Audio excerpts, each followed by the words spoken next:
అందమైన చర్మ సౌందర్యం మీ సొంతం. Second aqua radiance deep cleansing gel.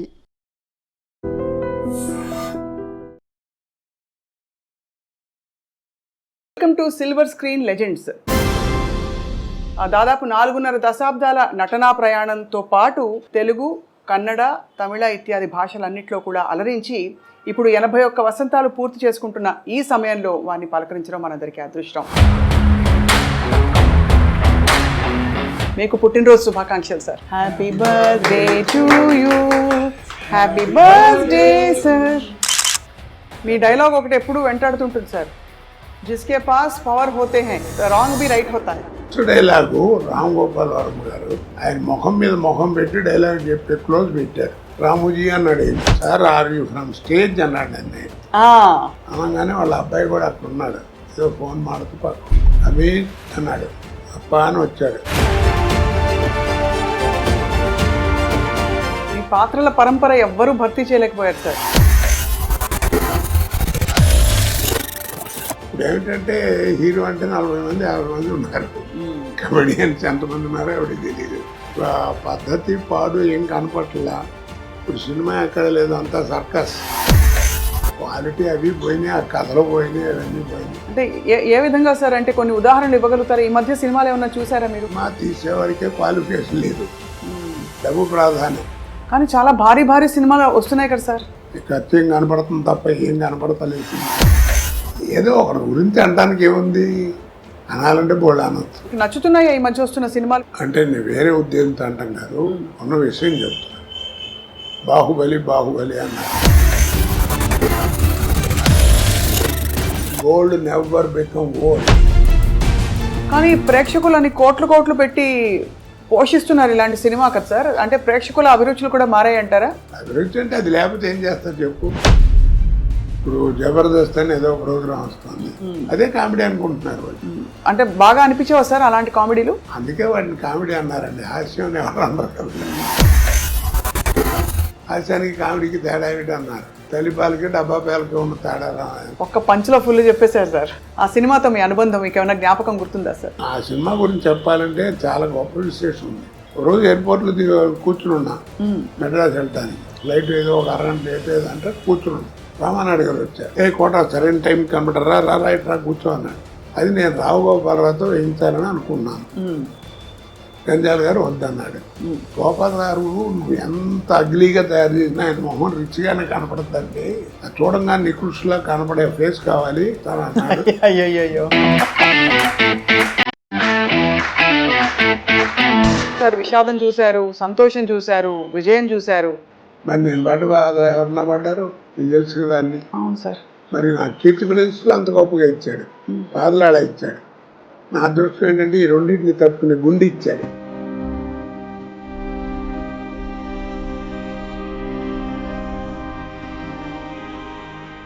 వాటిని తాగుపోతే ఎప్పుడో నాశనం అయిపోయారు.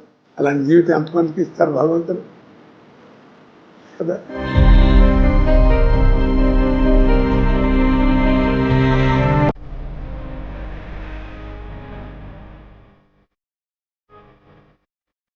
నటనకి దూరంగా ఉండడం అనేది కొంత బాధ కలిగిస్తుందా? బాధ కదండి. ఎవరిని చూసేది కలమ నీళ్ళు వచ్చేసింది నాకు.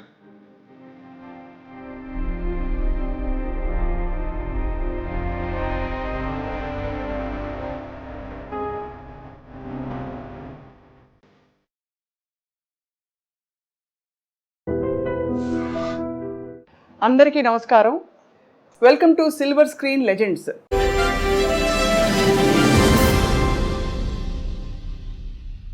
ఇవాళ మాట్లాడబోయే లెజెండ్ ప్రతి భాషలో దాదాపు చాలా రకాల పాత్రల్లో విలన్గా, క్యారెక్టర్ ఆర్టిస్ట్గా, ఇంకా హాస్య నటుడిగా అందరినీ అలరించిన మహానుభావులు.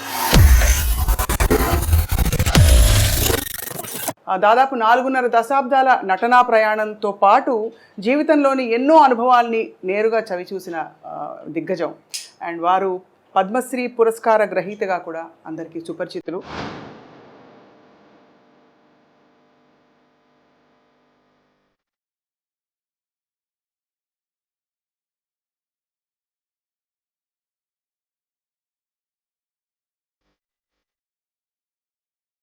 బుల్లితెరపై అలాగే వెండితెరపై హిందీ, తెలుగు, కన్నడ, తమిళ ఇత్యాది భాషలన్నింటిలో కూడా అలరించి ఇప్పుడు 81 వసంతాలు పూర్తి చేసుకుంటున్న ఈ సమయంలో వారిని పలకరించడం మనందరికీ అదృష్టం. శ్రీ కోటా శ్రీనివాసరావు గారిని పరిచయం చేసుకున్నాం. నమస్కారం సార్. నమస్కారం అమ్మా. మీకు పుట్టినరోజు శుభాకాంక్షలు సార్. ధన్యవాదాలు. ఎలా ఉన్నారు సార్? నడుస్తుంది బండి. వృద్ధాప్యం అంటారు కదా, 80 దాడుతున్నాయి, 81 ఇప్పుడు. మరి ఏదో కాళ్ళు నొప్పులు, కళ్ళు నొప్పులు ఏదో అంటుండేవారు కదా, అంటాయి కదా, అది తప్పవు. మా నాన్నగారు డాక్టర్ గారు, ఆయన అదే కంకిపాడు. అయితే మా నాన్నగారి దగ్గరికి ఎవరన్నా వస్తే నీకు ఎన్నేళ్ళు రానేవాడు. 50, 60 వస్తుందండి అని నా ఏదని చెప్పారు అనుకో, నీకు వైద్యం అదే, ఏ వైద్యం ఏ వ్యాధికైనా చేయొచ్చు కానీ నువ్వు రెండుతో జాగ్రత్తగా ఉండరా అనేవాడు. ఏమిటరా అంటే ఒకటి కళ్ళు, 2 కాళ్ళు, ఆ 2 జాగ్రత్తగా ఉంటే నీ పని నువ్వు చేసుకోవచ్చు అని, ఎవరి మీద ఆధారపడకుండా. అవును, అది అలాగా. మీ డైలాగ్ ఒకటి ఎప్పుడు వెంటాడుతుంటుంది సార్, జిస్కే పాస్ పవర్ హోతే హై ఉస్కా రైట్ బి రాంగ్ బి రైట్ హోతా హై. గుర్తుందా సార్ ఈ డైలాగ్? ఏ సినిమాలో? సర్కార్. అది అమితాబ్ బచ్చన్ గారు ఎలాంటి ఆర్టిస్టు, ఎంత గొప్పవాడో మీ అందరికీ తెలిసిన విషయం. నేను చెబితే ఎగతాళిగా కూడా ఉంటుంది. అలాంటి ఆయనతో నేను యాక్ట్ చేయడం అనేది సహజంగా ఎవరికైనా అదృష్టమే. అవును. అయితే ఫస్ట్ డైలాగు రామ్ గోపాల్ వర్మ గారు ఆయన ముఖం మీద ముఖం పెట్టి డైలాగ్ చెప్పి క్లోజ్ పెట్టారు. సరే నేను డైలాగ్ కడక్కని చెప్పించాను, సింగిల్ టేక్ ఓకే అయిపోయింది. రాముజీ అన్నాడు ఆయన, అమిత్జీ అంటూ వచ్చాడు ఆయన. Perfect selection for this character sir, are you from stage అన్నాడు నేను. అంటేను నేను I acted on the stage for 25 years. Yes, that potentiality I am seeing you. అనగానే వాళ్ళ అబ్బాయి కూడా అక్కడ ఉన్నాడు, ఏదో ఫోన్ మాడుతూ పక్కకి. అమీన్ అన్నాడు, అప్ప అని వచ్చాడు. Is mister Srinivasarao from Hyderabad. It is a great privilege to you to act with him అన్నాడు. అది నాకు అప్పుడే సర్టిఫికెట్లో అనిపించింది. అబ్బో, అవును, ఆయనతో మాట అనిపించుకోవడం మాటలు కాదు కదా. అలాగా ఒక ఇది. అలాగే రజనీకాంత్ గారు, అందరూ మీ పాత్రల పరంపర ఎవ్వరూ భర్తీ చేయలేకపోయారు సార్. ఇప్పుడు అమితాబ్ బచ్చన్ గారి ప్రస్తావన కూడా ఎందుకు తీసుకొచ్చామంటే, ఈ మధ్య ఆయన కల్కి సినిమాలో చూసాం. అక్కడ కోట శ్రీనివాసరావు గారు ఉంటే బాగుండు అనిపించే విధంగా అంటే మీరు ఒక పాత్రలో ఉంటే బాగుండు అని అయితే అనిపించింది చాలామందికి. ఇప్పుడు ఇంకా యాక్టివ్గా యాక్ట్ చేస్తున్నారా సార్? చేయటం అంటే ఇప్పుడు ఇందా నీళ్ళు ఎక్కువైనాయి, మధ్య బలతం పడిపోయిందమ్మా. టాలెంట్ ఎవరికి అక్కర్లా. ఇప్పుడు హీరో అని అప్పుడంటే ఆ రోజుల్లో టాలెంట్ ఉన్న వాళ్ళే తక్కువగా ఉండేవారు, జాగ్రత్త గట్టిగా పట్టుకుని వాళ్ళే స్థానం పట్టేవారు. ఇప్పుడు ఏమిటంటే హీరో అంటే 40 మంది 50 మంది ఉన్నారు, కమెడియన్స్ ఎంతమంది ఉన్నారో ఎవరికి తెలియదు. అలాగా ఎవరిని చెప్పలేకపోతున్నాం. ఒక పద్ధతి పాడు ఏం కనపట్లా. ఇప్పుడు సినిమా ఎక్కడ లేదు, అంతా సర్కస్. పేతా సాంగ్స్ కూడా డాన్స్ చేస్తున్నారు. ఇక్కడ సర్కస్ చూడలేక భయపడి మన ఫుడ్ కూడా పోద్దని జమిని సర్కస్ కూడా మూసిచ్చారు. అలా తయారైపోయింది. ఆ క్వాలిటీ అవి పోయినాయి, ఆ కథలు పోయినాయి, అవన్నీ పోయినాయి. అప్పట్లో ఏమిటంటే సినిమా ప్రభావం మనుషుల మీద ఎక్కువ ఉండేది. ఇప్పుడు ఏంటంటే మనుషుల ప్రభావం సినిమా మీద వచ్చింది. అంటే ఏ విధంగా సార్? అంటే కొన్ని ఉదాహరణలు ఇవ్వగలుగుతారా? ఈ మధ్య సినిమాలు ఏమన్నా చూసారా మీరు? ఏవో టీవీలో వచ్చేవి. ఇప్పుడు నేను కనీసం నాతో 100-110 సినిమాలు చేయించుంటారే పొలిటికల్ క్యారెక్టర్లో. మరి ఏది కోట శ్రీనివాసరావు బోర్ కొట్టాడని అనలా. అది ఎక్కడి నుంచి వచ్చింది అంత, నాకు ఎక్కడి నుంచి వచ్చింది అబ్జర్వేషన్. ఇప్పుడు టీవీలో మాట్లాడటం, బయట మాట్లాడటం చూస్తున్నాం కదా. ఆ రోజుల్లో అలా ఉండేది కాదు. ఆ రోజుల్లో కైకాల సత్యనారాయణ గారి దాకా వాళ్ళకి ఏంటంటే 5 రకాల సినిమాలే ఉండేవి. సాంఘికం, పౌరాణికం, జానపదం, చారిత్రాత్మకం, కౌబాయ్. 5 సినిమాలు. ఈ 5 సినిమాల్లోనే ఎవరు నటించినా నటన కూడా అలా ఫిక్స్డ్గా ఉండేది.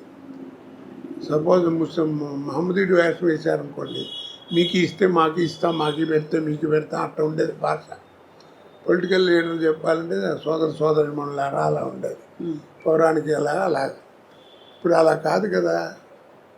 అందుకని అప్పుడు యాక్టింగ్ కానీ ఇవి కానీ రిస్ట్రిక్టెడ్గా ఉండేవి. ఇప్పుడు ఆ రూల్స్ రెగ్యులేషన్స్ ఏం లేవు ఇప్పుడు అన్నీ. అందుకని అబ్జర్వేషన్. ఇప్పుడు బయట ఏ క్యారెక్టర్లు ఎక్కడ దొరుకుతాయని చూస్తుంటాం, మేనరిజమ్స్. అవును, అలాగే ఆ తేడా బాగా వచ్చేసింది. తర్వాత ఇప్పుడు ఏంటంటే సినిమా తీసేవాడికే క్వాలిఫికేషన్ లేదు, డబ్బు ప్రాధాన్యం. కానీ చాలా భారీ భారీ సినిమాలు వస్తున్నాయి కదా సార్. సినిమా ఇప్పుడు నువ్వు సినిమా చూడటానికి వెళ్ళావు, 50 రూపాయలు టికెట్, 200 పెట్టుకుని. నీకు కావాల్సింది ఏంటి, ఎంతలో సినిమా తీశారన్నా సినిమా ఎలా ఉందని ఆలోచిస్తాను, అంతే కదా. అంతే. చూసిన తర్వాత బాగుంటే అరే బాగా ఖర్చు కూడా పెట్టారా, మంచి మంచి సీన్స్ ఉన్నాయి అని అప్పుడు చెప్పుకుంటావు. అంతేగాని సినిమా బాగాలేదనుకో నెగిటివ్గా చెబుతారు. ఎందుకు బోళ్ళు ఖర్చు పెట్టారు, నువ్వు అడ్వర్టైజ్మెంట్ చేస్తే వచ్చాం, ఖర్చు ఏం కనపడుతుంది తప్ప ఏం కనపడతలేదు సినిమాలో అంటారు. అలా ఉంటుంది.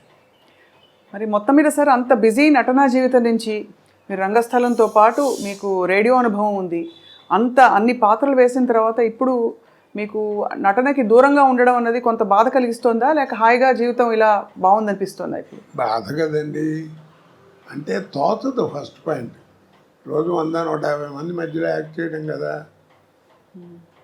ఇప్పుడు ఏంటంటే ఒంటరిగా ఇంటి దగ్గర కూర్చోవడం, నేను మా ఆవిడే లేకపోతే మా కోడలు మా మనవాళ్ళు ఏదైనా కాలేజీ నుంచి వస్తే వాళ్ళతో ఒక 5 నిమిషాలు మాట్లాడటం. పుట్టేప్పుడు అంతా ఇట్లా కూర్చోవడమే కదా. ఇక్కడో ఇంట్లోనో లేకపోతే ఎక్కడో అక్కడ ఫోటోలు చూసుకుంటే అవి చూసుకుంటే అంతే. ఇక బోర్ కాదు, పిచ్చెక్కిపోతుంది. అంటే నాకు అప్పుడప్పుడు అనిపిస్తుంది, నేను జీవితంలో 2 బాగా కోల్పోయాను. నాకు మళ్ళీ బిజీ అయిన వాడు ఎవరైనా అంతే. ఒకటి ఏంటంటే ఫ్యామిలీ లైఫ్, పిల్లలు ఆ ఎంజాయ్మెంట్, వాళ్ళని చదివించుకోవడం చేయటం, వాళ్ళతో తిరగడం, కాస్త షాపింగ్ బట్టలు కొనటం, ఇవన్నీ అలాగన్నీ పోయినాయి, అసలు దూరం అయిపోయాను. 2 జనరల్ నాలెడ్జ్. అవును, ఎంతసేపు ఆ కెమెరా యాక్షన్ ఇవే తప్ప ప్రపంచం బయట ఏం జరుగుతుందో కూడా తెలియదు. అవన్నీ పికప్ అవ్వాలంటే చాలా కష్టం. సో అలా మీరు మీ స్నేహితుల్ని కూడా బాగా మిస్ అవుతూ ఉంటుంటారు. అంటే సినీ పరిశ్రమలో మీకు బాబు మోహన్ గారు, బ్రహ్మానందం గారు, మీరందరూ బాగా దగ్గర కదా సార్? బాగా క్లోజ్. నాతో అందరూ అలాగే ఉంటారమ్మా. ఎందుకంటే నేను ఎవరితో ఏం కాంట్రవర్సీ లేదు, నాకు పోలేదు నేను పడతాను. అందరూ అంటారు ఏదో అని, అందరూ కావాలని కూర్చొని కామెడీ చెప్పించుకుంటారు. సినిమాల మీద జోకులు చెప్తామంటే వాళ్ళు చెప్పించుకుంటారు. అందుకనే 40 సంవత్సరాలు బతకగలిగాయి. లేకపోతే కాంట్రవర్సీ అయితే ఇప్పుడు పంపించేవారు. ఏదో ఒకటి గురించి అనడానికి ఏముంది, అనాలంటే బోళ్ళు అనొచ్చు. నిజమే కదా సార్, అంతే. అంటే కానీ మీకు అనే అర్హత కూడా ఉంది ఒకవేళ. ఏదో అర్హత, ఎందుకంటే మీరు మీ స్వానుభవాలే కదా. మీరు 25 ఏళ్ళు రంగస్థల అనుభవం ఉందంటే అది తీసిపారలేని విషయం. ఆ రోజుల్లో మాండలికాలు ఇవన్నీ నేర్చుకోవటం అంటే తమాషానా. టీవీ వస్తుందని ఎవరు అనుకున్నారు కదా. నాటకాలు మొట్టమొదటి అసలు రేడియో లేని మనం లేవు.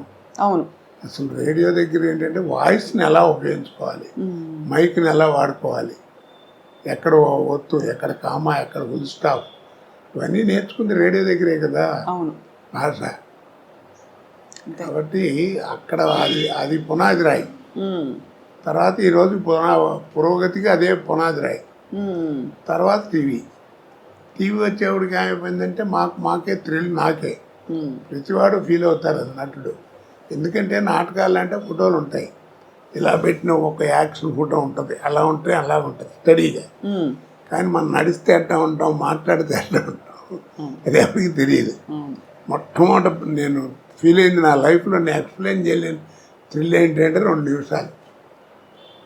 గోవింద్ చౌదరి అని టీవీలో ఉండేవాడు, ప్రొడ్యూసరు. ఆయన రికార్డ్ చేసి ఫస్ట్ డే పండగ వచ్చింది నాటిక. అదే నాటిక ఫస్ట్ రేడియోలో టీవీలో నా తెలుగు నాటకం ప్రదర్శించబడటం అదే. ఆ రికార్డ్ చేసి రే ఒకసారి చూసుకోండి వస్తుంది ఇప్పుడు అని చూపిస్తున్నాను చూపించాడు. పెద్ద యాంగ్షస్. ఏంటంటే నా బొమ్మ ఎప్పుడు వస్తే ఎప్పుడు వస్తాయి, అంటే మనం నడిస్తే ఎట్లా ఉంటాం, మాట్లాడితే ఎట్లా ఉంటాం, ఎలా చూస్తే అసలు తెలియదు కదా. అవును. చూసుకుంటే ఆ 2 నిమిషాలు అసలు ఇక ఎవరిని చూసేది కళ్ళము నీళ్ళు వచ్చేసింది నాకు. అదొక అదృష్టం కదా. అవును అవును అవును. ఆ రోజుల్లో అదేది, తర్వాత సినిమా ఇప్పుడు. సో అలా మీరు మరి సినిమా నటన మీకు అలా అమర్నట్టుగా అన్ని క్యారెక్టర్స్ అద్భుతంగా వచ్చి పడ్డాయి. ఒక్కొక్కటి ఒక ఒక రకం, ఒక అన్ని రసాలు, అంటే మధ్య మధ్యలో నవరసాల్లో లేని రసాలు కూడా పండించారు మీరు. అది ఇప్పుడు ఒక మాట చెప్పినా నేను, చెప్పండి సార్. ఆర్ట్ అనేది ఒకటి ఇచ్చేది కాదు, ఒకటి పెట్టేది కాదు.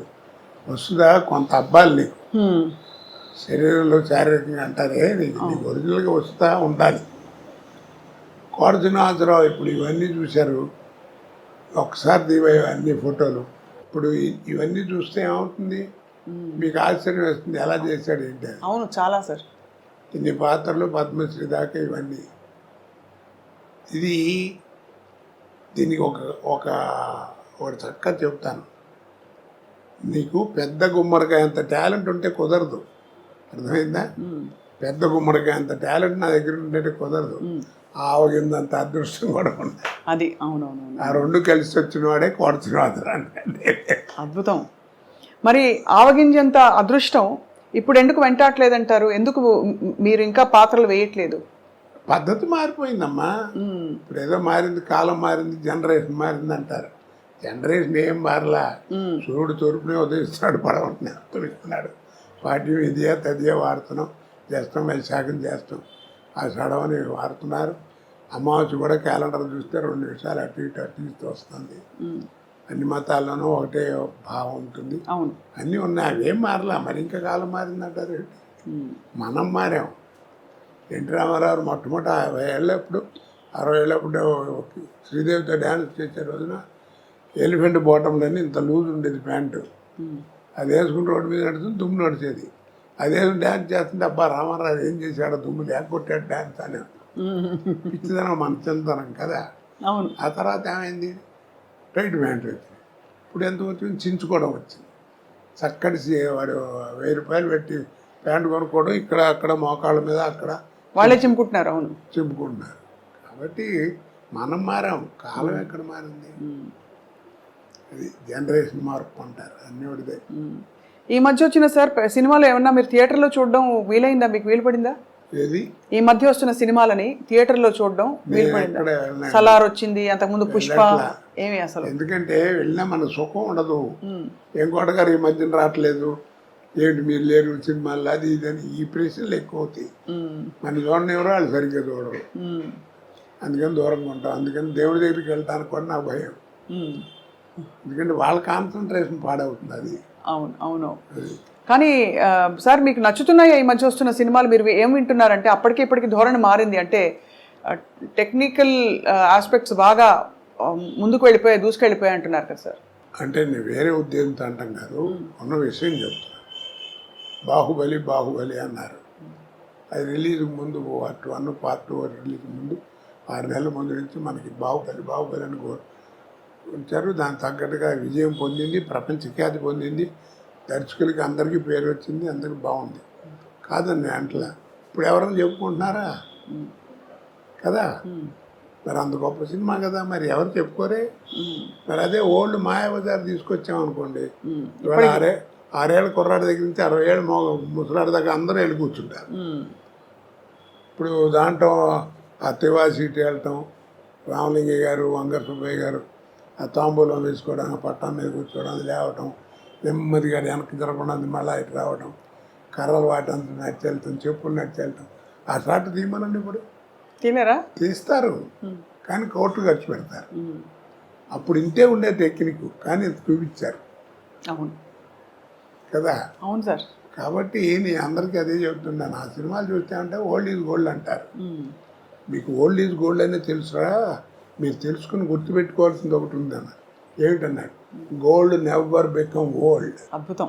అవును, గోల్డ్ నెవర్ బికమ్ ఓల్డ్, ఇదే పాత బంగారం అంటారు.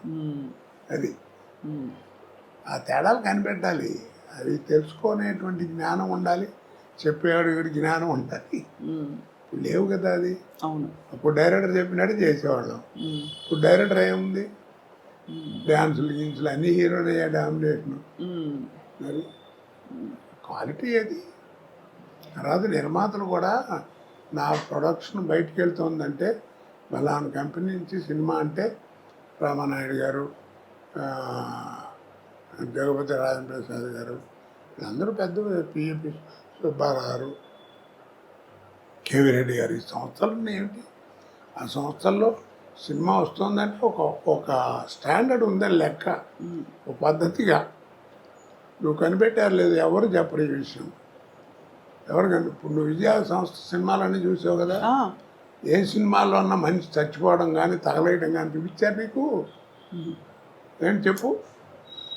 మీరు చెప్తుంటే మరింత స్ఫురిస్తోంది. అదే మీరు చెప్తుంటే గుర్తొస్తోంది, అది చేయలేదని. ఎక్కడన్నా ఉందో ఏ సినిమాలో అన్నా లేదు కదా. మరి వాళ్ళు సక్సెస్ అయినాయి. మంచిపోయాడని ఒక డైలాగులు చెప్పడం అంతే, పిచ్చి పిచ్చిగా చూపించడం లేదు. ఇప్పుడు ఏమిటో మంటలు పెట్టడం, దాంట్లో ఫేస్ చూపించడం, దాని మీద డైలాగ్ చెప్పడం, ఏదో క్రోధం, ఇవన్నీ యారగెన్స్ చెప్పాలంటే అవేం లేకుండా ఎడ చేశారు. కాబట్టి ఆ స్టాండర్డే. డిక్షనరీ. కానీ ప్రేక్షకులని కోట్లు పెట్టి పోషిస్తున్నారు ఇలాంటి సినిమా కదా సార్. అంటే ప్రేక్షకుల అభిరుచులు కూడా మారాయి అంటారా? అభిరుచి అంటే అది లేకపోతే ఏం చేస్తారు చెప్పు. అవునా కదా. ఇప్పుడు జబర్దస్త్ అని ఏదో ప్రోగ్రాం వస్తుంది, పిల్లలు ఇప్పుడు టీవీ పెట్టారనుకో అదే వస్తుంది. అది లేకపోతే ఇంకోటి తెలియదు వాళ్ళకి, అదే కామెడీ అనుకుంటున్నారు వాళ్ళు. అది విషయం. అది వాళ్ళ తప్పు కాదు, చూపించే వాళ్ళది కూడా కొంత తప్పు ఉంటుంది. మీకు కొంత అంటే బాగా అనిపించేవా సార్ అలాంటి కామెడీలు? అందుకే వాటిని కామెడీ అన్నారండి. హాస్యం అని ఎవరు అన్నారు కదా. హాస్యం అనేది వేరు. అవును. ఇది కామెడీ. హాస్యానికి కామెడీకి తేడా ఏమిటి అన్నారు. తల్లిపాలకి డబ్బా పాలకి ఉన్న తేడా రా. అబ్బో, ఒక్క పంచులో ఫుల్ చెప్పేశారు సార్. సార్ ఆహనా పెళ్ళంట మీరు కామెడీ హాస్యం గుర్తు చేశారు కాబట్టి అద్భుతమైన మీరు చేసిన అన్ని పాత్రల్లో బాగా గుర్తుండిపోయే కొన్ని పాత్రల్లో ఇది కూడా ఒకటి. ఆ సినిమాతో మీ అనుబంధం మీకు ఏమైనా జ్ఞాపకం గుర్తుందా సార్? జ్ఞాపకం ఇందాక చెప్పానే, మనకి ప్రాప్తం ఉండాలండి. అది ఎందుకు వచ్చిందో ఎవరికి తెలియదా. జంజాల గారు, మా రామానాయుడు గారు అనుకోవడం.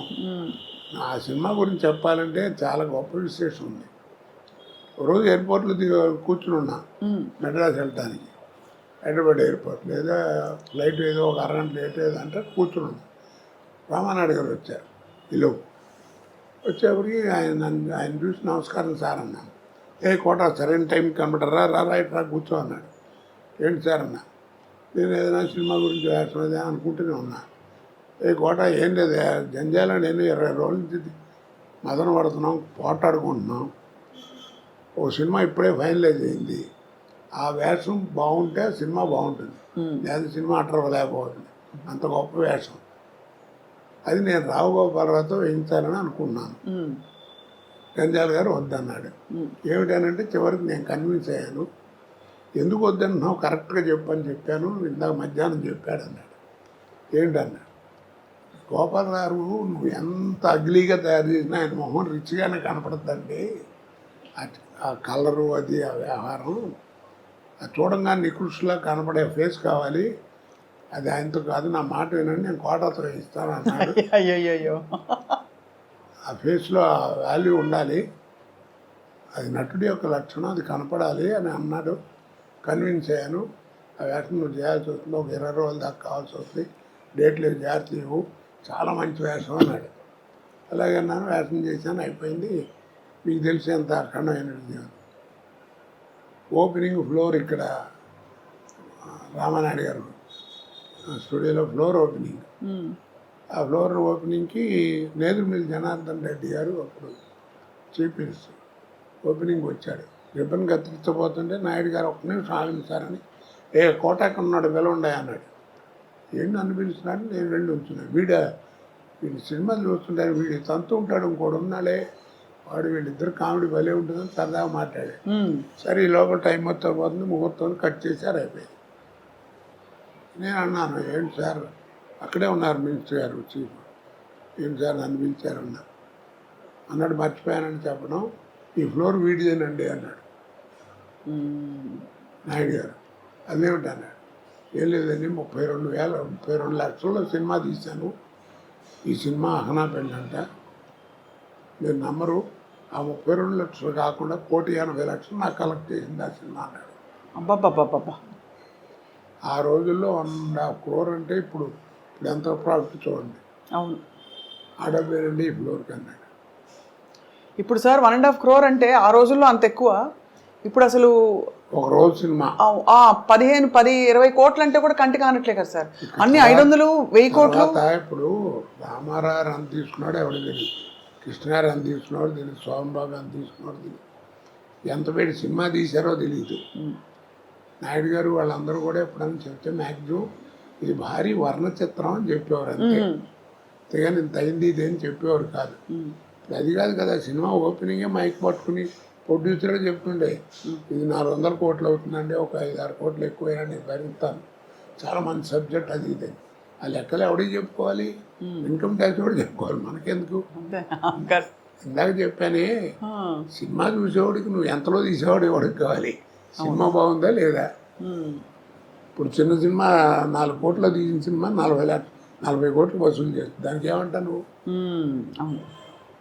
ఏమండి. కరెక్టే సార్. కాబట్టి అలా చేయకూడదు, నువ్వు చెప్పుకోవడం సినిమా అవసరం అయిందండి, సబ్జెక్ట్ కావాలి అందుకని రిచ్గా తీశాను, అది వేరు. భారీ వర్ణ చిత్రం అని చెప్పడం వేరు, ఇలా చెప్పడం వేరు కదా. అవునవును, అది ఆ లెక్కలతోటే ఆ సినిమా సత్తా ఏమిటో చెప్పే ప్రయత్నాలు జరుగుతున్నాయి, వాస్తవం సార్.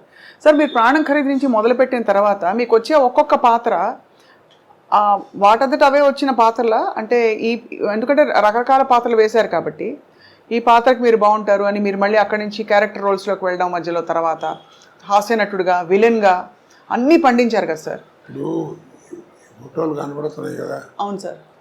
వీటిలో ఏ క్యారెక్టర్ మీరు నమ్మరండి, నాకు ఓ రోజు ముందు పిలిచి చెప్పింది లేదు. ఆ రోజు వెళ్ళటం ఒక అరగంట కూర్చోబెట్టి ఆయన క్యారెక్టర్ చెప్పడం, కోటగారు మీరు అనుకుంటాం, మీరు కూడా ఏమన్నా ఆలోచన ఉంటే చూపెట్టండి, బాగుంటే పెట్టేద్దాం అంటాం, పెట్టడం చేయటం అంతే. మీరు నమ్మరు ఆ మాట, ఆ టైం కూడా లేదండి. కాకపోతే నన్ను కన్సల్ట్ చేసిన 4-5 వేషాలు ఉన్నాయి. అవేంటంటే ఆ బట్టలా చేయటం న్యాచురల్గా ఉండాలి. అవును, గంజాల గారి సినిమాలో వాటిలో విగ్గులు యాక్సెప్ట్ చేసేవారు కదా, వాళ్ళు 4 సినిమాలు చేస్తున్నాం, నీకు విజ్ఞానం అనేది ఎక్కడుంది ఏంటి చూసుకుని ఆ టైం చూసుకుని సేవ్ చేసి కరెక్ట్గా పెట్టేవారు, అంతే తప్ప నాకు మిగిలింది ఏమన్నా అన్నీ అక్కడికక్కడ ఆన్ ద స్పాట్. అంటే ఒక రోజులో సార్ మీరు బిజియెస్ట్ టైంలో ఎన్ని గంటల ఎన్ని కాల్ షీట్స్ ఉండేవి? నేను మ్యాక్సిమం 4 చేశానమ్మా. 4 సినిమాలు 3 స్టేట్లో పనిచేశాను ఒకరోజు. ఒక్క రోజులో కన్నడ, పొద్దున హైదరాబాదు, మధ్యాహ్నం తమిళ, ఈవినింగ్ బెంగళూరు. పెళ్లి చేసి మళ్ళీ మార్నింగ్కి వచ్చి హైదరాబాద్ ఎయిర్పోర్ట్లో స్నానం చేసి మళ్ళీ షూటింగ్ వచ్చాను. మద్రాసులో ఉండేవాడిని. ఇప్పుడు ఇంత సెక్యూరిటీ లేదుగా అప్పుడు. అవును, కానీ చాలా ఎంత విస్తారమైన కెరియర్ సార్ మీది. మీకు బాగా ఇష్టంగా మీరు పనిచేసిన దర్శకులు ఎవరు సార్? నేనే కాదండి, ఒక విషయం చెప్తాను, అందరికీ చెప్తాను ఆర్టిస్టులకి, విసుక్కోకుండా ఎప్పుడు కూడా ఇప్పటిదాకా షూటింగ్ చేస్తే మళ్ళీ రమ్మంటున్నాడు అనుకోదానికి అట్లా విసుక్కోకండి. ఏ అంటారు ఏం లేదు, ఆర్టిస్ట్కి ఒక టైం అంటూ వస్తుంది, ఇక ఆ టైం వచ్చిందంటే ఇక నీకు టైం ఉండదు, అంతే. గొప్ప మాట సార్ అది. ఆ టైం వచ్చిందంటే టైం ఉండదని, టైం ఉండదు నీకు, అంతే. అంటే బాగా వెలుగుతున్నట్టు ఇక అదంతే, ఇక నీకు టైం ఉండదు, నీకు భోజనానికి కూడా టైం ఉండదు. కానీ తర్వాత వెనక్కి ఆ టైంలో జాగ్రత్తగా ఉండాలి, అది ఆరోగ్యం అన్ని రకాలుగా. ముందు ఫస్ట్ బిహేవియర్, ఆహార వ్యవహారాల్లో, మాట భాషలో, అవతల వాళ్ళతో మాట్లాడటం, ఇవన్నీ జాగ్రత్తగా ఉండాలి. ఉంటే లాంగ్ లివిటీ ఉంటుంది, లేకపోతే ఎట్ట వచ్చిందో అట్ట అయిపోతుంది.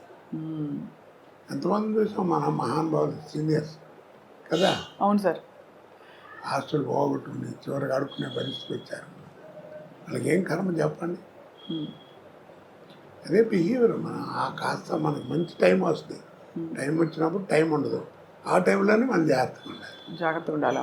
ఏ రకంగానో ఏదో భగవంతుడు నాకు నా పెళ్ళాం పెళ్ళి వాళ్ళ అదృష్టం బాగుండి అలాంటివి ఏం జరగలేదు, ఏదో వెళ్ళిపోతాను అంతే. ఆ మధ్య చాలా బాధేసింది సార్, మీరు ఒక వీడియో పెట్టవలసిన పరిస్థితి వచ్చింది, మీడియాలో మీకు ఏదో అయిందని వచ్చే వార్త రావడం. ఇప్పుడు నేనేం సిగ్గుపడినావు, ఇప్పుడు నువ్వు వచ్చావు ఏం చెప్పాను, పిక్కలు కాస్త నొప్పిగా ఉన్నాయమ్మా, కట్టారు డాక్టర్ ఇది కాసేపు కష్టం, అందుకని కాస్త నడవటం అది కష్టం అని చెప్పాను. తప్పే ఉంది దాంట్లో.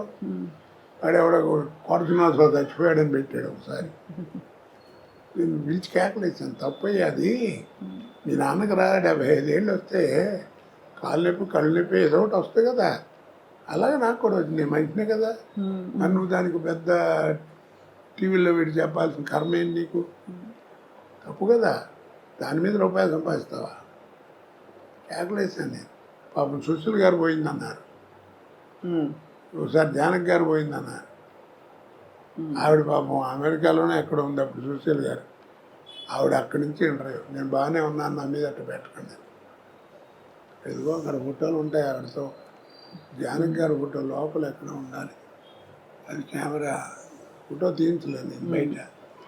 ఇంటికి వచ్చారు, ఇంట్లో భోజనాలు చేశారు, చాలా అందరూ వస్తుంటారు నా ఇంటికి. ఇప్పుడు వస్తారా సార్ బాబుమోహన్ గారు, బ్రహ్మానందం గారు? ఎందుకంటే బాబుమోహన్ గారు మీరు కాంబినేషన్ అదిరిపోయింది అందరికీ. అదొక కాంబినేషన్ అండి, అది ఇండస్ట్రీలో ఎవరికి పెద్దగా రాదు. అది అలా గోపాలరావు, రావు గోపాలరావు, రామలింగయ్య గారు అంటే వాళ్ళ వేషాలు పెక్యులర్గా ఉండేవి. అవును, మా ఇదేంటంటే ఒక స్టాండర్డ్ కామెడీ, స్టాండర్డ్ అంతే కాదు, ఆడిదంతా వీడు పడతాడు, ఆడిదంతా సినిమా ప్రతి సినిమాలు తెలిసి కూడా నవ్వేవారు. తర్వాత బాబుమోహన్ మంచి టైమింగ్ ఉన్న ఆర్టిస్ట్ అండి. సినిమాలు చూస్తే వాడి తన్నులు చూస్తే అసలు సారి కూడా అట్ట కాలు తగిలే ఎరగదు, అట్ట టచ్ అవడం అంటే పడిపోయాడు. మంచి టైమింగ్ ఉన్నాడు. ఎందుకంటే డాన్స్ అది వచ్చు అతనికి, అదొక అది ప్రాప్తం. అది సార్ మీరు అన్నట్టు రంగస్థల అనుభవం, రేడియో అనుభవం, అది వాయిస్ మాడ్యులేషన్, హావభావాలు, బాడీ లాంగ్వేజ్ కొంతవరకు, కానీ డాన్స్, పౌరాణిక పద్యాలు ఇవన్నీ కూడా నేర్చుకున్నారా సార్ మీరు? నేను పౌరాణిక పద్యాలు నేర్చుకోలేదమ్మా. పౌరాణిక చిన్న నాటకాలు పెద్దగా వేయలేను, వేసాను.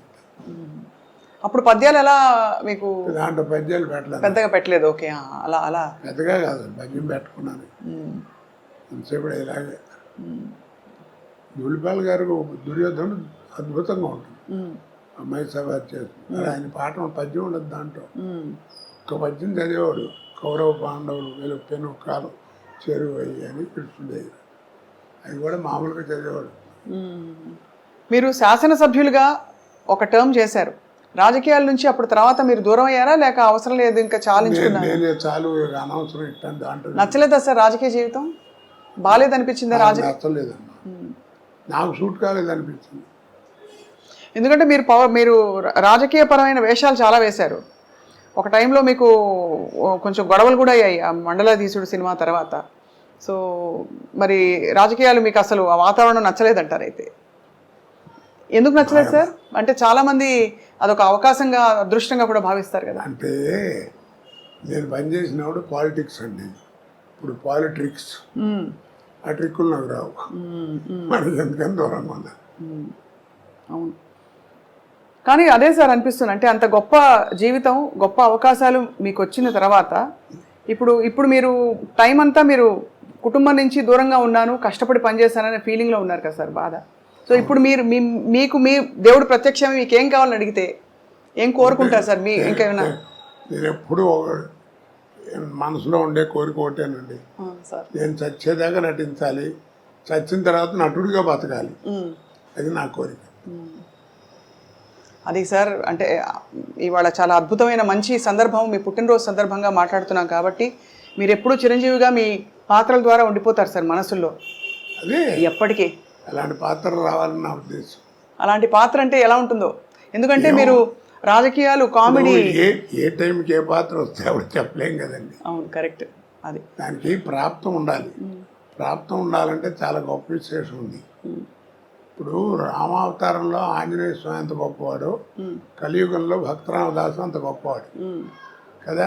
అవును, డబ్బులు లేవు, గుడి కట్టించాలనుకున్నాడు, గుడి కట్టించాడు, అప్పుల పాలు అయ్యాడు, జైల్లో పెట్టారు, వాడు కొడుతుంటే రామా రామా అన్నాడు తప్ప అబ్బా అబ్బా అనలేదు. అంత గొప్ప భక్తుడే. రాములు వారు ఏం చేశాడు, తానిసాకి రామోజీ లక్ష్మణజీ వేస్ట్ వేసుకొచ్చి కంపెనీ వెళ్ళిపోయాడు. అటు నుంచి ఎడుతుర్ని వెళ్ళిపోయాడు. కింద సెల్లో ఉన్నాడు రామదాసు. ఎరా రామదాసు బాగున్నావా అని ఒక్క మాట అంటే బాగుండేది కదా, ఒక 10 సంవత్సరాలు ఆగిగా బతికేవాడు. మరి అంత భక్తుడే. మరి వాడికి ఆ ప్రాప్తం లేదు. ఇదంతా విధి నిర్ణయం అంటారు అయితే, భగవంతుడి నిర్ణయం. ప్రాప్తం ఉండాలి. నాలాంటి భక్తుడు మళ్ళా రాములు వారిని అడిగాడు, ఏమయ్యా మరి కనపడితే బాగుండేది కదండి, పాపం ఒక్కసారి బాగున్నామంటే 10 సంవత్సరాలు బతికేవాడు హాయిగా, మీరు అలా వెళ్ళిపోవడం అన్యాయం అంటే, రేపు పిచ్చోడా వాడికి నేను కనపడి ఏం చేయాలి, దేవుడు ఉన్నాడు అన్నాడు. నాకే అనుమానం వస్తుంది నా అవతారం మీద. గాలి నీరు భూమి అన్నీ రాముడే అంటున్నాడు. అసలు నా రూపం ఏంటో నాకు తెలియట్లేదు. నేను వాడికి కనపడి ఏం చేయాలి, వాడు తురుష్కుడు, వాడు దేవుడు లేడు అంటున్నాడు, అందుకని కనపడ్డాను. పైగా నువ్వు కనిపెట్టావు లేదో, నేను రామోజీ లక్ష్మోజీ వేషంలో వెళ్ళాను. నేను రాముల వారు వెళ్తే చూడలేడు, చచ్చిపోతాను. అందుకని మారు వేషంలో వెళ్ళి వాడికి కనపడి వెళ్ళిపోయాడు, అప్పు తీసి వెళ్ళిపోయాడు. మరి వీడి సంగతి ఏం చేస్తారన్నాడు రామదాస్ అని. ఇప్పుడు రాములు వారు అన్నాడు, నేను భక్తుడికి కనపడను రా, ఐక్యం చేసుకుంటా అన్నాడు. అందుకే మీరు చిత్తూరునాయ గారి సినిమాల దగ్గర నుంచి మొన్న రేపు వచ్చేటువంటిదో లేకపోతే మొన్న తీసిన అన్నమయ్య దాకా తీసుకుంటే మెయిన్ క్యారెక్టర్ పోవటం ఉండదు, అలా ఒలిగిపోతుంటారు. ఓ దీపం అలా వెళ్ళిపోయి దేవుళ్ళో వెళ్ళిపోరు. హిందూ భావాలు చాలా ఉన్నాయి, అది అన్ని మతాల్లోనూ ఉంటుంది ఆ భావం, ఎందుకు ఉండదు? మరి ఈ తరం నటులకి మీరు ఎవరైనా టచ్లో ఉంటారా సార్ మీతో? అంటే వీళ్ళు అందరూ వస్తూనే ఉంటారు, పిల్లలు వీళ్ళంతా, కొత్త వాళ్ళంతా. వాళ్ళందరికీ అంటే మీరు ఒక స్కూల్ కదా సార్, మీరు ఒక స్కూల్ ఆఫ్ యాక్టింగ్. మీరు నేను అదే చెప్తాను. నేను సినిమా యాక్టింగ్ నేను 25 సంవత్సరాలు నాటకాలు అయితే వచ్చిందిరా నాకు. మీకు 6 నెలలు 7 నెలలు ఎవరు నేర్పుతాడు? ఏదో అక్కడ చేరండి క్లాస్, ఇక్కడ చేరండి 2 లక్షలు ఖర్చు పెట్టాను. అవన్నీ కబుర్లు. ప్రాక్టికల్గా తెలియాలి, అనుభవం ఉండాలి, నీకు నువ్వుగా ఉండాలి. ఎందుకంటే నీకు కురుక్షేత్రం అని నాటకం ఉంది తెలుసా నీకు? దాంట్లో కృష్ణుడు 4 వేసేవారు. ఒకరి పర్సనాలిటీకి ఒకరికి సంబంధం ఉండదు. ఒకటో కృష్ణుడు రెండో కృష్ణుడు వేసేవారు. వాడి గాత్రం వేరు, వీడి గాత్రం వేరు, ఆర్మరీ పెట్టి వేరు, వాడి ఆర్మరీ పెట్టి వేరు. కానీ 4కి 1 సూరు కొట్టేవారు ప్రతిపద్యానికి. ఎందుకని? దాని అర్థం ఏంటి? You must arrest the auditorium with your performance. కానీ ఇప్పుడు అంతా హీరో సెంట్రికే కదా సార్ సినిమా ఇండస్ట్రీయే. ఇప్పుడు సినిమా తీయడమే కథానాయకుడి చుట్టూ అల్లే కథలు ఎక్కువగా. నేను చెప్పాను కదా, కాలం మారిపోయింది. అది సార్ ఇప్పుడు మాయాబజార్ 100 days ఫంక్షన్ బజార్లో దుర్గా కళామందిరంలో చేశారు నా చింతనాలు. ఇలా 3 అంకి తిరిగేస్తే అట్టా ఉంటుంది, అట్టా ఉంది స్టేజ్. ఇలా వచ్చి ఇలా వచ్చి ఇలా వచ్చింది. ఏంటంటే ఈ చివరేమో రంగారావు, ఈ చివర ఆర్ నాగేశ్వరరావు కూర్చున్నారు, మధ్యలో ఇంటి రామారావు అన్నాడు. ఈ నాగేశ్వరరావుని ఎవరిని చూడలేదు, ఎవరు అందరి ఇట్టా కూర్చున్నారు పొట్టిగా. అప్పుడు మాట్లాడుతూ సిఎస్ఆర్ ఆంజనేయులు గారు మాట్లాడుతూ, మాయాబజార్ సినిమా అంటే హీరో ఘటోత్కచుడు రంగారావే, ఎవరెన్ని వేషాలు వేసినా వాళ్ళు అయితే ఆ సినిమా లేదు, గొప్పగా చేశాడు, అది ఇదని చెప్పి చాలా పొగిడుతూ మాట్లాడేది. అయితే ఆర్టిఫిషియల్ టాలెంట్ అంటే తోట నటుడిని మెచ్చుకోవడం. అప్పుడు రంగారావు తర్వాత మాట్లాడుతూ, ఏదో నన్ను పొగిడారు, సిఎస్ఆర్ మాత్రం తక్కువ, శకుని పాత్ర ఆయన చేస్తే తప్ప ఇంకెవడ వేసినా ఎక్కదు, అంత గొప్పగా చేశాడు అవన్నీ. ఒక్క మాట అండి ఏమీ లేదు, I'm a personality artist, is a performance artist అన్నాడు. నా పర్సనాలిటీ అడ్వాంటేజ్ ఆయనకి లేదు, కానీ ఆయన అలా చేశాడంటే ఏంటి, గొప్ప విశేషం కాదు. మరి ఆ సహృదయత, ఆ నమ్రత అన్నీ ఉండే ఆ రోజుల్లో అంటారా సార్? అంటే దాన్ని ఏమంటారంటే ప్రొఫెషనల్ ఎథిక్స్. మనం కూడా చేయాలి, అలాంటి వేషం చేసి డబ్బులు సంపాదించాలనుకునేవారు, కానీ ఆడికి రాకూడదు నాకు రావాలి అనుకునేవారు కాదు. అలా గర్వపడి పాడు చేసుకునే వాళ్ళే అందరూ, పోయిన వాళ్ళందరూ. రాజనాథ్ గారు, కాంతారావు, పద్మనాభం గారు వీళ్ళంతా ఏమిటి క్యారెక్టర్స్ ఫెలోస్. ఏదో కొద్దిగా గొప్ప మనం కూడా కాస్త మంచిగా ఉన్నాం కాబట్టి భగవంతుడు ఈ పొజిషన్లో ఉంచాడు. వాళ్ళని దారి తప్పారా సార్? అంటే వాళ్ళు డబ్బులు చాలా పోగొట్టుకున్నారని విన్నాం సార్. దారి తప్పడం అంటే అదే, డబ్బులు ఉన్నాయంటే ఆ నటుడిగా పేరులో ఉన్నట్టే కదా, ఆ పేరు తప్పారు, ఆ రూట్ తప్పారు. మనం అందుకే దిక్కుమాలిన అంటాం. దిక్కుమాలిన అనే పదం ఎక్కడ లేదు. దిక్కుమారిన నువ్వు వాళ్ళందరూ నడిచే దిక్కు కాకుండా వేరే దిక్కులో నడుస్తున్నాడు, అందుకని వాడు బతికట్టా ఉన్నాడు. అలాగే ఊరేగింపు అంట, ఊరేగింపు ఎక్కడ లేదు. ఆ రోజుల్లో ఏంటంటే నాకు 58 ఏళ్ళు లేదు పెళ్ళి. ఆ రోజుల్లో ఏంటంటే పల్లకీలో కూర్చోరు, ఊరంతా తిప్పేవారు అంతే. సాక్ష్యం ఏముంది? అగ్ని. పాత సినిమాలు చూస్తే అగ్ని సాక్షిగా కట్టిన ఈ తాళ్ళు అని చూపిస్తాం, అంతకంటే సాక్ష్యం లేదు. పెళ్ళైన 2 నెలలు అయిన తర్వాత నా పెళ్ళం కాదంటే సాక్ష్యం. అందుకని ఆ పల్లకీలో కూర్చోబెట్టి ఊరంతా తిప్పేవారు. ఇది నా పెళ్ళం కాదు, లేదని మేము చూసాము, వీళ్ళు పెళ్ళైన తర్వాత ఊరేమి మా ఇంటి ముందు వెళ్ళారని చెప్పడానికి ఒక సాక్ష్యం. ఊరికి ఎరిగింపు, ఊరేగింపు. ఓహో, ఎంత అద్భుతం సార్. ఊరికి ఎరిగింపు, ఊరేగింపు కాదు. ఇప్పుడు అది ఊరేగింపు అయి ట్యాక్సుల కోసం డబ్బులు ఖర్చు. అదే ఊరేగింపు, దాన్ని ఒక తిట్టుగా కూడా అనుకుంటారు. ఇప్పుడు దిక్కుమాలని కూడా అలాగే తిట్టు అనుకుంటారు. దిక్కు అలాగే ప్రతిదానికి భగవంతుడు ఇచ్చిన దాంట్లో ప్రతి వస్తువుకి ప్రతి మాటకి అర్థం ఉంది. ఇప్పుడు పొద్దున్నే లేచి నువ్వు నేను ఇంక్లూడింగ్ మీ మనం అందరం చేసే తప్పేమిటి చెప్పు? అద్దం ముందు నుంచి అందంగా ఉన్నాం అనుకోవడం. పెడతలోడు వరెట్టి అనుకుంటుంటాడు.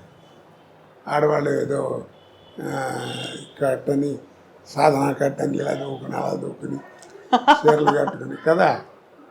అందుకు కాదు, నా మొహాన్ని మచ్చ ఉంది, నా మచ్చ నాకు కనపడదు.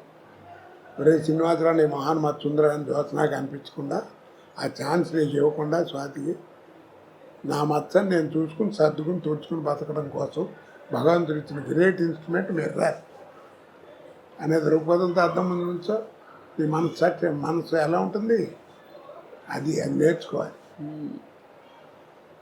మీరు చాలా నిర్దిష్టమైన అభిప్రాయాలు కలిగి ఉండి సార్, ఎక్కడ అంటే కేవలం లౌక్యంతో మాత్రం కాకుండా మీరు నమ్మినది ఇదే కరెక్ట్ అని అంటూ కూడా ఇన్ని సంవత్సరాలు సినిమా ఇండస్ట్రీలో ఒక పరిశ్రమలో, అంటే అక్కడ మానవ సంబంధాలే ప్రధానమైన పరిశ్రమలో. ఇప్పుడు నమ్మకం ఉందండి, మన జీవితం మన ఎదురుకుండా కనపడుతుంది. అది నేనేం బయట విషయాలు చెప్పట్లేదే, నేను రామాయణం భారతం గురించి చెప్పట్లా. ఒక రోజున ఒక అతను మామూలుగా మాట్లాడుతూ నాతో కొలీగ్ లేవు పనిచేసినవాడు, ఒక రోజు ఏదో మాట్లాడుతూ జీవితం అంటే టెన్షన్గా ఉందన్నాడు. జీవితం అంటూ టెన్షన్ ఎందుకురా, ఫైనాన్స్ ఏమన్నా తెచ్చి అదేం లేదు, టెన్షన్ వస్తాం తక్క, పిల్లలందరూ ఉద్యోగాలు చేసుకున్నా నాకేం లేదు, ఏమిటో నాకు తెలియదురా, జీవితం అంటే టెన్షన్గా ఉంటుంది అన్నాడు. జీవితం అంటే ఇంకా టెన్షన్ ఎందుకురా, ఆ పదంలోనే అర్థం ఉంది కదా అన్నాను. అదేమిటి అన్నాడు, రాయి తెలుస్తుంది అన్న. రాశాడు జీవితం అని, చివరికి ఏముందన్న 0 ఉందన్నాడు. అదేరా జీవితం, పిచ్చి ఉంటాను ప్రతి పదంలోనే అర్థం దాంట్లోనే ఉంటుంది కదా. 0 ఉంటుంది చివరికి, అంతే. పెద్దలు పోతే పుణ్యాత్తులు పోతే పూర్ణం అంటారు, నాలంటే అర్భవుడు పోతే శూన్యం అంటారు, అంతే తేడా. కాబట్టి దేవుడు ఉన్నాడు లేడు అంటారు. నార్ల తాతారావు గారిని పేరు విన్నావా ఎప్పుడన్నా? నార్ల తాతారావు విన్నాను సార్. పద్మభూషణ్ ఇచ్చారు ఆయన, పెద్ద గ్రేట్ ఇంజనీర్. అవును అవును. ఆయన పేరుతో ఇప్పుడు మనకి బెజవాడ వెళ్తుంటే ఇబ్రహీంపట్నం దగ్గర రింగ్ రోడ్ దగ్గర నార్ల తాతారావు థర్మల్ స్టేషన్ అని ఉంటుంది. అంత పెద్ద గౌరవం ఉన్నవాడు, విద్వత్ ఉన్నాడు. రామారావు టైంలో ఎలక్ట్రిసిటీ బోర్డు చైర్మన్ కూడా చేశాడు. ఆయన ఎందుకు ఇచ్చారు మరి నీకు ఇంత బిరుదాన్ని అడిగామనుకో ఏమంటారు, నేను కరెంట్ క్రియేట్ చేశానంటాడు. కరెంట్ క్రియేట్ చేశాను, కరెంట్ లేకపోతే ప్రపంచం లేదు ఇవాళ, తెలుసు కదా నీకు. అవును. మరి ఆయన దగ్గరికి వెళ్ళి కరెంట్ క్రియేట్ చేశారని కదా నీకు ఇంత ఇచ్చారు, మరి నీకు పిల్లలు లేరంట కదా అన్నాం అనుకో, ఎవరు చెప్పాడు రేడు మా పెద్దబాయ్ అంటాడు. మరి ఇది వాడి క్రియేషనేగా. అవును. మరి నీ కొడుకుని చూపించావు కదా, ఇది నీ క్రియేషను.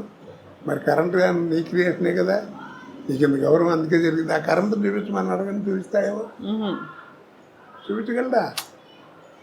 కాబట్టి దీంట్లో అర్థం ఏంటి, the power which is created by you, the power which is created by you, which you cannot see, which you cannot touch. That power is a God. అది నువ్వు అల్లా అనుకో, జీసస్ అనుకో, ఏమనుకుంటావు అనుకో. Power is a God, GOD God. Such a beautiful revolution sir. మీరు చెప్తుంటే నిజమే అనిపిస్తుంది కదా సార్. చెప్పగలడా? చూపించలేడు. అక్కడ దాకా ఎందుకు పోనీ అంత ఎక్స్ప్లెనేషన్ అక్కడ. Simple. Without X there is no mathematics. అవునా? ఎక్స్ లేదే మ్యాథమెటిక్స్ లేదు. అవును. వాట్ ఈజ్ ఎక్స్ చెప్పండి? What is X? మనం ఏడిస్తే అదే. ఎక్స్ బదులు వై పెట్టు. What is Y? నువ్వే క్రియేట్ చేస్తావు దాని గురించి చెప్పలేవు. The power which is created by you, which you cannot see and touch, that power is a god. వాడే భగవంతుడు. అందుకే రూపాలను ఊహించుకు పెట్టుకోవడం తప్ప మనం ఎవరు చూడలేదు. ఈ డిస్కట్లు ఊరికే 8 నిమిషాలు ఉంటాయి, 7 గడ్డాలు ఉంటాయా, ఇవన్నీ పిచ్చి మాటలు. ఎవరి తత్వం వాడిది, నా నమ్మకం అది. అవును. నేను దేవుడి ధ్యానం చేసుకునేటప్పుడు నేను జయమాలితో, జ్యోతిలక్ష్మితో బోలు సినిమాలు చేశాను. నాకు వాళ్ళు జ్ఞాపకం రాకుండా మనసులోకి, అందుకని ఏదో ఒక విగ్రహం పెట్టుకుని దేవుడు అనుకుని కాన్సన్ట్రేషన్ కోసం పెట్టుకుంటున్నాను. అంతేగాని నాకు నేను చూశాను వాళ్ళతో చేశాను కాదు దేవుడితో. ఎట్ట మర్చిపోతాం? నేను ఇండస్ట్రీకి వెళ్ళినప్పుడు కొత్తలో ఆయన శత్రు డైరెక్టర్ సత్యమూర్తి గారు, ఆయన డైరెక్టర్, ఒక సారాగొట్టు ఆపరేటర్ వేషం ఉన్నాయి. అది ఓపెనింగ్కి డ్యాన్స్ గురించి పాట పెట్టాడు. నాకు తెలీదు ఇవాళ పాట ఉందా, నువ్వు కాసేపు నైట్ పని చేయాలని చెప్పాడు. సర్లే అనుకుని వెళ్ళాం. వెళ్తే ఏదో మ్యూజిక్ గీజిక్ వేసారు, అయిపోయింది. కోట రాని వాళ్ళిద్దరు వస్తారు, డాన్సులు రాగానే ఇట్లా లేవాలి అని అన్నాడు. సరే అని ఇట్లా లేద్దామని రెడీగా రిహార్సల్ చేసి కూర్చున్నాను. తక్కువ యాక్టప్పుడు జ్యోతిలక్ష్మి జయమాలి ఇద్దరు వచ్చారు. ఎదురొచ్చి నా తోళ్ళ మీద కూర్చున్నారు. నాకు ఎట్ట ఉంటుంది? సినిమాలు ఎడ చూసాను. అంతే కదా సార్. 10 టేకులు తీసుకున్నా. ఏమయ్యా ఏందంటాడు. అప్పుడు జ్యోతిలక్ష్మి గారు ఉంది, మీరున్నాను నేను చెబుతాను, ఏమండి నీకు ఆశ్చర్యం వేస్తున్నావునా? అవునమ్మా, నాకు అసలు ఆశ్చర్యం మీతో నేను కళ్ళ కూడా అనుకోలేదు అంటే, అది అంతేనండి అందరూ అనుకుంటారు. పర్లేదు, ఏం పర్లేదు అని కాసేపు సరదా మాట్లాడి అంటే మళ్ళీ టేక్ అయిపోయింది. తర్వాత 10 సినిమాలు చేసిన ఇద్దరం కలిసి. అది వేరు సంగతి చెప్తున్నా. అలాంటి భావాలు ఏం రాకుండా ఏదో పెట్టుకుని ఓ దేవుడు అని చూసుకుని ఒక విగ్రహం పెట్టుకుని ఊహతో పెట్టుకునేది, అంతేగాని దానికి ఇదేం కాదు. అందుకే అంటారు పెద్దలు ఏమని చెప్పాడు, మనసు ఫ్రెష్గా ఉండాలి. అంతేగాని స్నానం చేసేవా లేదా, అది చేసేవా లేదా, ఇవన్నీ కాదు, మనసు ఫ్రెష్. శంకరాచార్యులు వారు చెప్పాడు, మనకి బంధువులు లేరన్నాడు. అర్థమైందా? బంధువులు లేరు. మీ నాన్న నీవు ఇంత పైకి రావడాన్ని ఎంత కష్టపడి చేశాడు, వాడు చేసి వెళ్ళిపోతాడు, చేతులు కడుక్కుని వెళ్ళిపోతాడు. నీ పిల్లలు నువ్వు చేస్తావు, నువ్వు వెళ్ళిపోతావు. ఇట్స్ వ్యాపారం. కాబట్టి మనకి ఇదేం లేస్తాను. మరి ఎవరు బంధువులు ఉన్నారన్నాడు. మరి ఎవరు వాళ్ళు? కానీ వాటికి రూపం లేదన్నాడు. ఆ బంధువులకి ఆకారం లేదు, కానీ బంధువులు ఉన్నారు మనకి. ఎవరు వాళ్ళు?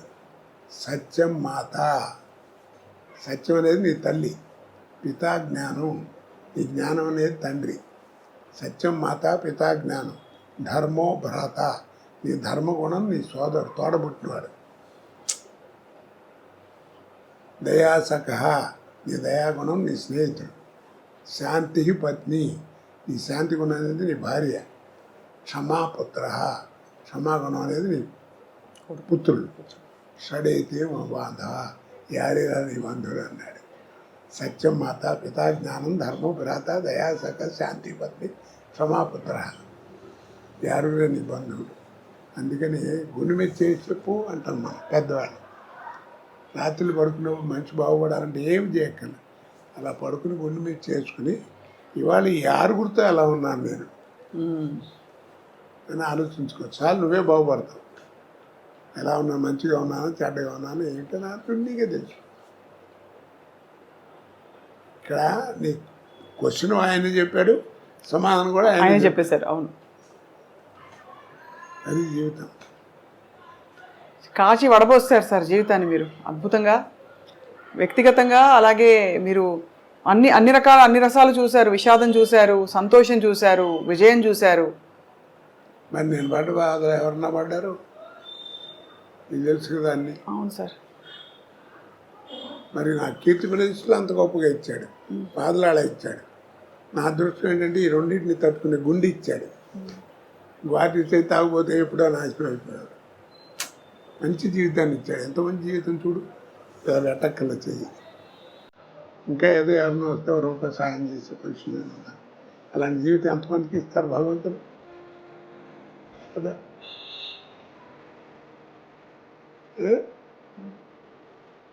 అన్నం పెడుతున్నావు. నిజంగానే అంటే మీరు భగవంతుని స్మరించుకొని అంత రెండింటిని అంత బేరేజు అంటే సమపాళ్లలో చూడగలుగుతున్నారని మీకు నమస్కారం చేశాను. ఏం చేస్తావు? కష్టం వచ్చినప్పుడు అలాగే కష్టం వచ్చినప్పుడు ఏం చేయను, నాకు నిద్ర పడదు. రాత్రి పడుకునేవాడు 3 అయింది, అట్ట మంచం మీద కూర్చునే ఉన్నాను. దేవుని తలుచుకుంటూనే ఉంటాను. అందరినీ నాకు జ్ఞాపకం వచ్చింది దేవుని తలుచుకుంటాను. అంటే ఇది మనం ఏం చేయగలం? ఇప్పుడు ఈ జాతకాలు ఇవన్నీ చూసి చెప్తారు కదా, అవన్నీ మనం అవి ఉన్నాయంటే దాని క్వశ్చన్ ఆన్సర్ లేదు. ఉంటే లేకుండా ఎందుకుంటుంది? ఎందుకుండదు? జాతకం అనేది ఇట్స్ ఎ డిక్షనరీ. మనం తెచ్చి చూసుకుంటే నాయన బలాన్ని పీరియడ్ కొంచెం బాగాలేదు, జాగ్రత్త అని చెప్తుంది అంతే. అంతేగాని ఈ క్షణం బాగుండదు, ఇది బాగుండదు, ఇది బాగుండదు అని ఎవడు చెప్పలేడు. కాస్త జాగ్రత్తగా ఆ పీరియడ్లో ఉండటం కోసం నీకు గైడెన్స్. కానీ అసలు జీవితం అది కాదు. నీ లైఫ్ స్పాన్ ఎవరు చెప్పలేరు. అవును. ఎందుకంటే నువ్వు తల్లి కడుపులోంచి బయటపడి భూమి మీద పడంగానే కేర్ మనం అరుస్తాం కదా, ఏడుస్తాం. అవును. ఇక్కడ కేర్ మనగానే పైన బేరం అనే డేట్ ఫిక్స్డ్. కేర్ మనటంటే పైన బేరం అనే డేట్ ఫిక్స్డ్. ఇక దాన్ని మార్చేది ఎవరు లేడు. ఇక్కడ నుంచి అక్కడ ప్రయాణం కావద్దు. నీ ఆర్థిక స్థితిని బట్టి ఫస్ట్ క్లాస్లో వెళ్తావు, సెకండ్ క్లాస్లో వెళ్తావు, జనరల్ కావాలి. లైఫ్ మ్యారేజ్ అయితే it is linked with your wife. Sir మీరు మీ శ్రీమతి గారు ఇంత అన్యోన్యమైన దాంపత్యం కొనసాగించడానికి సార్ మూల రహస్యం ఏంటి సార్? ఇది ఇంతే జీవితం ఎవరికాళ్ళు సర్దుకుపోవడం అండి. ఆ పాట మీరు మళ్ళీ పాడతారా సార్? ఎవరైనా వచ్చి మీకు చెప్తే భద్రం బీ కేర్ఫుల్ బ్రదరు.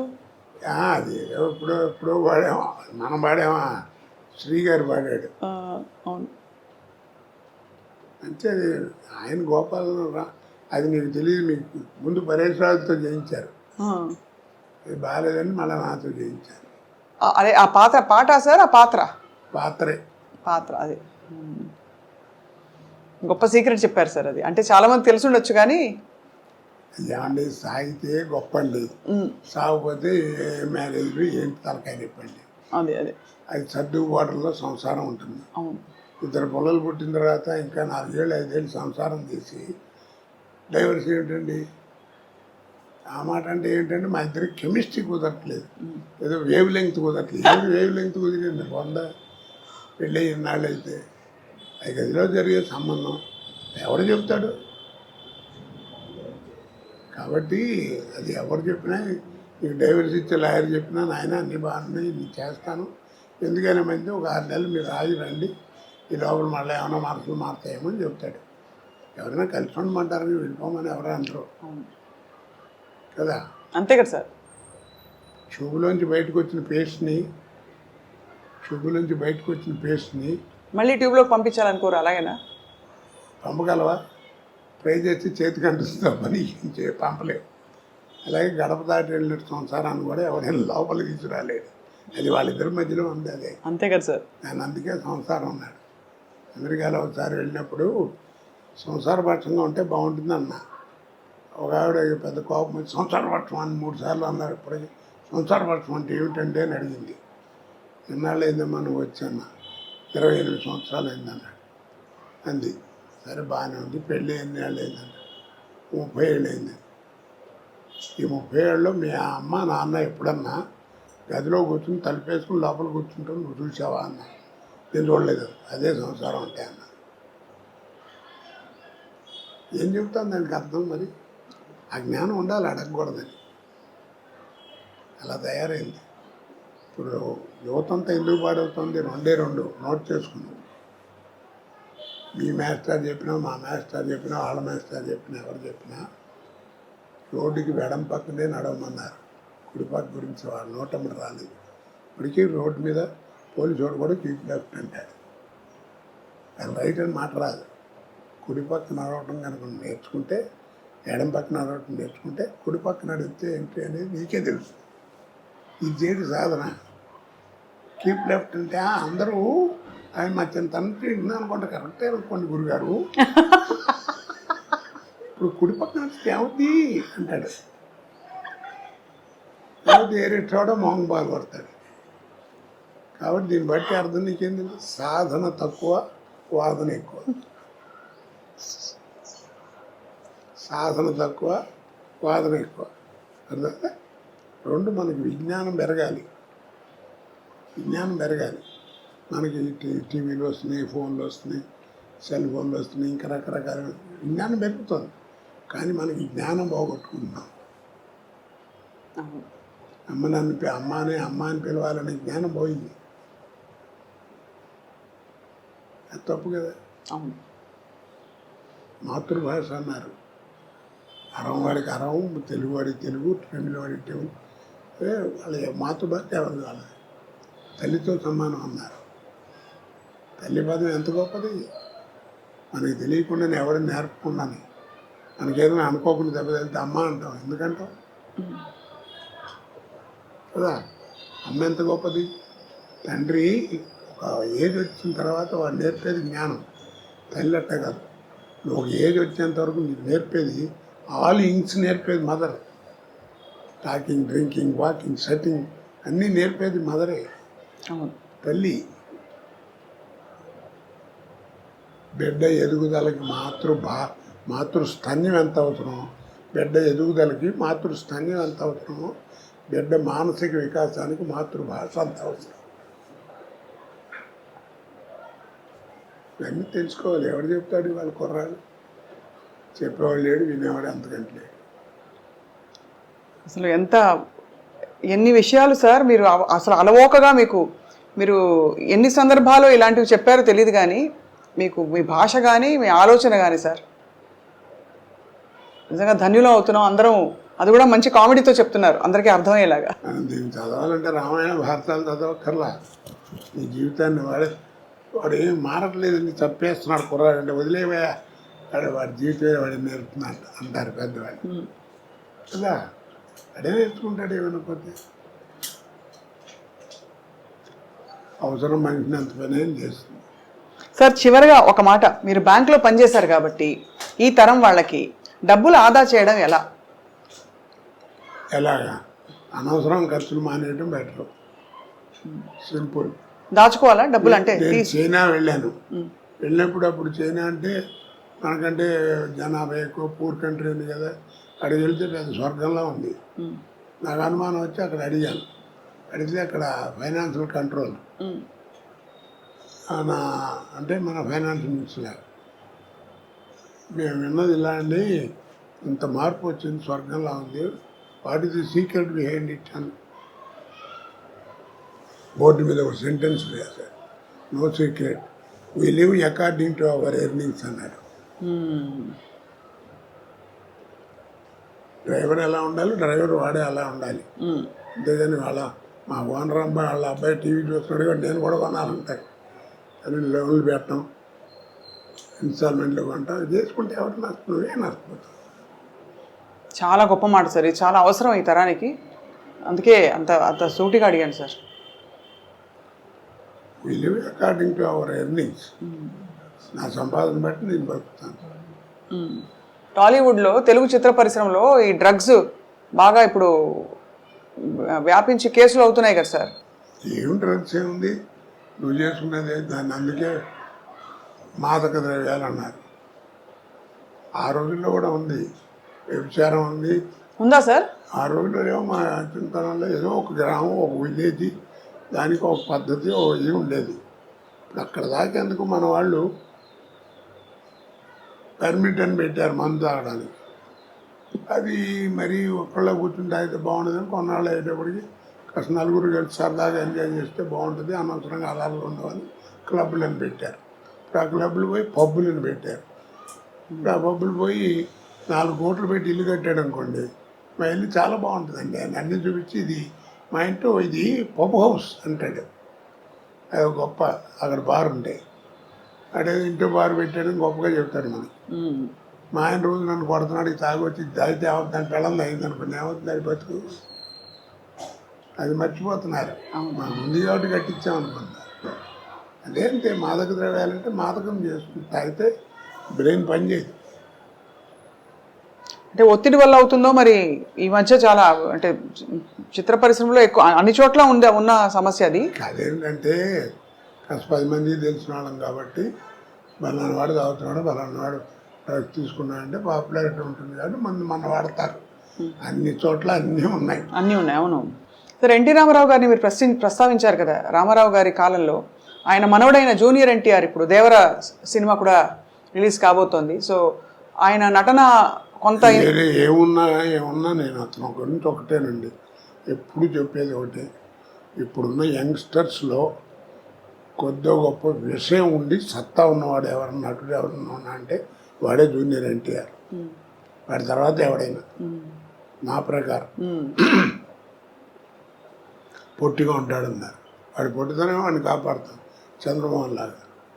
ఎందుకంటే వాడు ఎవరికి కాంపిటీషన్ కాదు, వాడికి ఎవడు కాంపిటీషన్ లేదు. పైగా పద్యం ఏ విషయంలో డైలాగ్ కానీ డ్యాన్సుల్లో కానీ ఏదైనా యాక్షన్లో కానీ విషయం ఉన్నవాడు వాడు. ఆయన అందుకే ఆయన పిచ్చోడు ఏం కాదు. రామారావు ఊళ్ళో కూర్చొని బొట్టు పెట్టి రామారావు అని పేరు పెట్టింది. ఆయనే పెట్టారు కదా సార్ పేరు? ఆయనే పెట్టాడు. బాగుంది సార్. ఇవాళ ఒక చిత్ర పరిశ్రమలోని కొన్ని విషయాలు, అలాగే మీ జీవితంలోని బోలెడు విషయాలు, ఇంకా మీరు చెప్పిన ఇతర విషయాలు అయితే కొత్త విషయాలు, జీవితం గురించి, బంధాల గురించి చొచ్చుకుపోయాయి సార్ మనసులోకి. మీ అనుమతితో మీ పుట్టినరోజు సందర్భంగా మా అందరం కలిసి మీతో ఒక కేక్ కట్ చేస్తాం సార్. కేకా? అదేంటి నా పుట్టినరోజు మీరు కట్ చేయడం? అంటే మీరు కట్ చేస్తే మేము మీ అందరూ సినిమా తింటాం కూడా sir.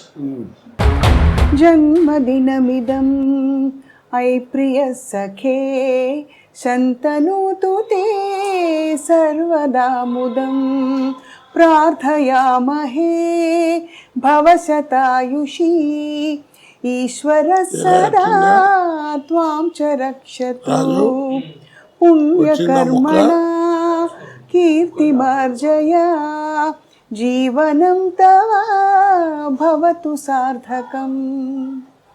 Happy birthday to you, happy birthday to you, happy birthday sir.